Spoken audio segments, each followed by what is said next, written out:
social worker. I'm 39 years old and I live in Brakkenfell.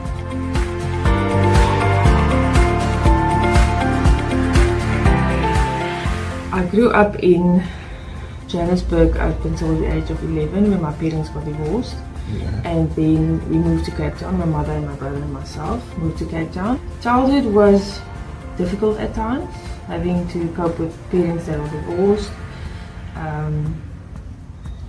Mom lost a job at one point, so it was difficult. Okay. But we made it, and we're here now.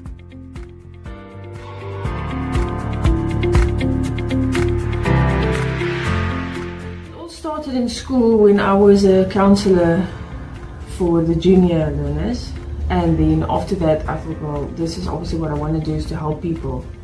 So for me, social work was the next step, from becoming a counsellor in school to helping the community and also the children that are involved in the community. So that's why I chose social work. My motivation in life would be my mother. Seeing her cope with what she has to, what life gave her, to see how she coped with that and what she was able to make of her life and raise us without any questions. To me, that was just a situation of, you know what, if my mother can do it, then I can do it.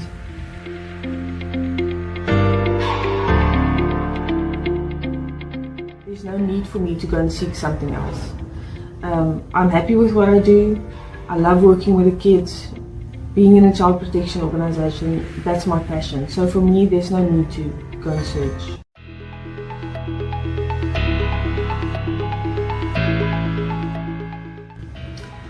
Well, with a almost 7-year-old, the hobbies are limited. So I spend most of the time with my family.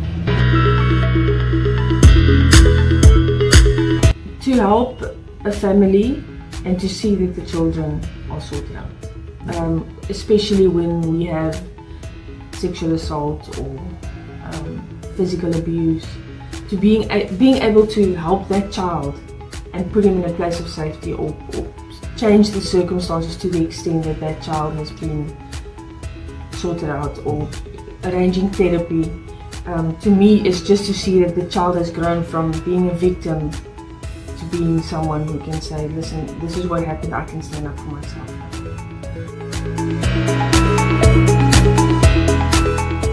I think my strongest quality would be, and that helped me a lot, is the fact that I am able to put my work aside from my personal life.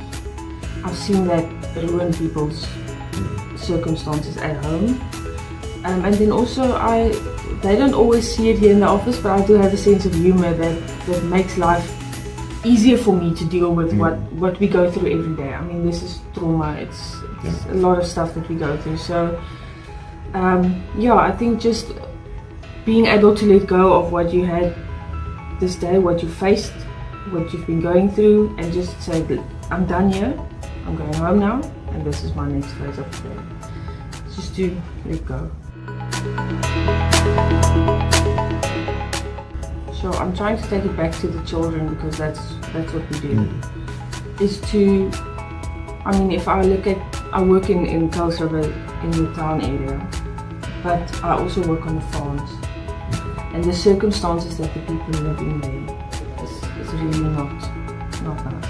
The kids live in shacks, and with that, I don't say that the people in the rural areas are not in the same position, but for me, even in the rural areas, but especially on the farm, is to change their lifestyle, or being able to change their lifestyle, get the kids out of that circumstances, and give it, because they've got so much potential.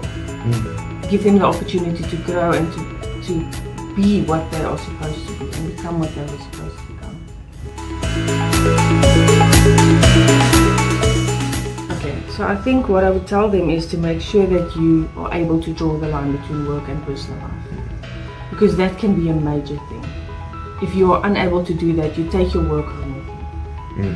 You take that emotional stuff that you've been through, you take that home with you, and that causes conflict at home. So my advice to them would be, draw the line. When you're finished, draw the line, go home, do what you have to do. Because they struggle with that. They really do. I see with the younger workers as well. They will go home, they come back to work, they're exhausted. They haven't been dealing with whatever. They leave here saying this is what happened. They come back tomorrow morning going on with the same thing. So they don't cut. They take their work home emotionally.